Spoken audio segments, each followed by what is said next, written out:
आज आपण Tuljapur police station येथे तक्रार केलेली आहे. नेमकं काय झालं होतं प्रकरण आणि नेमका काय आहे? आज आम्ही वर्षांवर 14 तारीख आहे.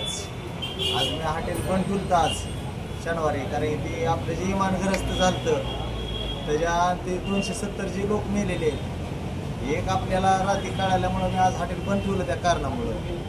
त्या हॉटेल कारणामुळं बंद ठेवल्यामुळं आज आम्ही घरी गेलो. आमचं साई हॉटेल आहे खाली. तिथं गेल्यानंतर आज जेवून बसल्यानंतर परत आज अजून दोघा जणांनी येऊन तोडफोड अजून चालू केली आज. मग आम्हाला जात जाता एक मोटरसायकलवर फोन आला की मालक जावा, तोडफोड अजून चालू केलेली. आज बी अजून 6 बॅनर फोडले माझे. मग आणि अजून जेव्हा मारण्याची धमकी चालू आहे. आमच्यापाशीच का की हॉटेल भाग्यश्रीला का दिसायला लागला, कष्ट करून पुढं चालल्यामुळं या कशामुळं ते आम्हाला काय कळा नाही. आमची एक मागणी घ्यायच्यावर कठोर कारवाई करून केस तरी केलेले घेतलेले आणि आपण फोन लावलेल्या पोलीस गाडी आलेली. पोलिसाचं भरपूर सहकार्य झालेलं आहे, त्यात काही नाही. आपलं फोन लावल्या गाडी आलेले 10 रुपये आणलेले, आरोपी घेऊन आलेले, त्याचं काही नाही. साथ दिलेले पोलिसांनी आपल्याला. पण असं का व्हायला लागलं म्हणून कठोर कारवाई करून त्यांना चांगली शिक्षा द्यावी हीच मागणी आहे. आणि परिषदेनं आमच्यावर लक्ष ठेवून राहावं. आज आमच्या जीवाला धोका निर्माण झालेलाच आहे.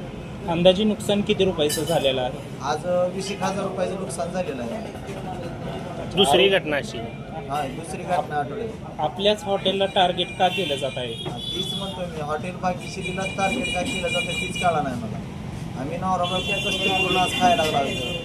चोऱ्या करून तर खात नाव आज आम्ही. आज कष्ट करून खातो आम्ही भरपूर. आज सकाळी 6 वाजता उठतो, 10 वाजता हॉटेल बंद केलं तरी आम्हाला सगळं ब्रेकग्राऊंड गोळा करून घरी जायला 1 वाजते. तेव्हा जेवतो आम्ही एक टाईम.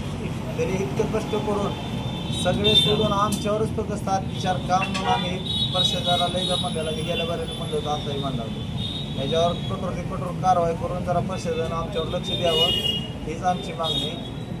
आरोपी कोण आहे, ते काय आहे, याबाबत काय माहिती? आरोपी आज पकडून दिलेत, रेड हँड पकडलेत. कॅमेऱ्यात दिसले होते, तिथंच होते आरोपी, तिथं शिंडत होते. कुठले आहेत, काय आरोपी काय माहिती? एक तुळजापूरचा आहे म्हणता, एक बाहेरचं कोणचं आहे ते माहिती. अच्छा.